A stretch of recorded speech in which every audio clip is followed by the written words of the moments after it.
There's a lot to talk about with the brand new Mazda 3, from its new design to its new rear suspension, and for the first time ever, it's being offered with all-wheel drive. We've got one of those all-wheel drive models right here to see how that all works in motion. Here's what you need to know.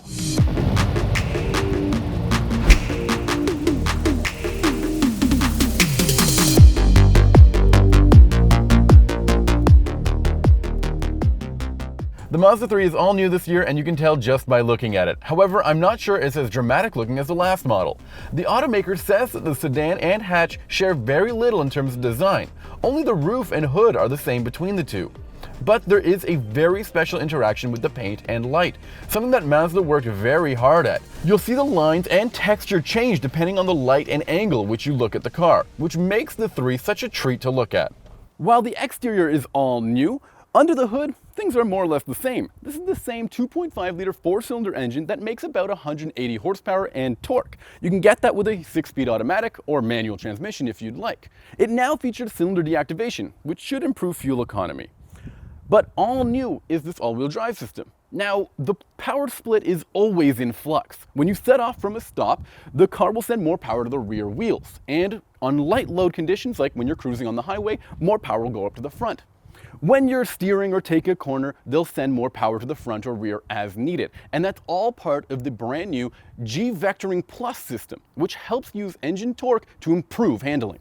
We went for a pretty long drive in the new Mazda 3, starting off with a snow course to test the winter handling capabilities of the new all-wheel drive compact. Sure enough, this thing handled very nicely and predictably, and that has a lot to do with the effectiveness of G-Vectoring control.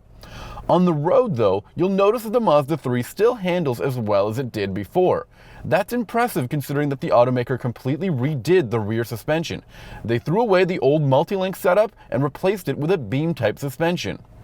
Normally, a beam-type setup isn't the most refined or sporty, but Mazda has really put their time into making this ride well. It's likely that the everyday buyer wouldn't even notice the difference. Even on some rougher roads, the rear end wasn't wobbly or out of sorts. Additionally, the car is still very fun to drive, at least on the windy roads we tested it on. The steering is solid thanks to a newly designed wheel, and that's a further result of the G-Vectoring control, which sometimes limits torque to apply a bit of weight on the front wheels, which improves steering responsiveness and handling. I will admit that the front visibility is a bit pinched, thanks to the low mirror and high infotainment system, but the rear and side visibility isn't that bad, even with the hatchback's giant C-pillar.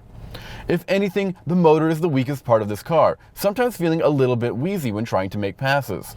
The transmission isn't too bad and noise is decently muted, except maybe at highway speeds where you'll hear some wind and road noise.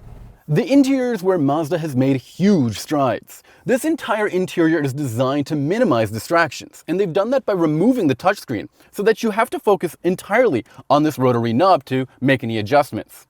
That's a pretty big deal. It means that you don't have to make giant gestures to control anything up there. Additionally, buyers will love this dark red leather interior, which is far more expressive than the usual white, black, or gray. One last thing to talk about is pricing. You see, this car starts about $21,000 for the sedan and about $24,000 for the hatchback. Both of those models are front-wheel drive vehicles. So if you want an all-wheel drive version of the car, you can expect to pay about $24,000 for the sedan and about $25,000 for the hatchback. Both of those are more expensive than what you get for the Impreza. But just look at this thing and you realize that it's something special. And despite the lack of changes to the powertrain and the all-new rear suspension, this car is still a blast to drive, and it has a fantastic and premium interior to go with it. If you're looking for a brand new compact, especially one with all-wheel drive, you have to consider the brand new 3.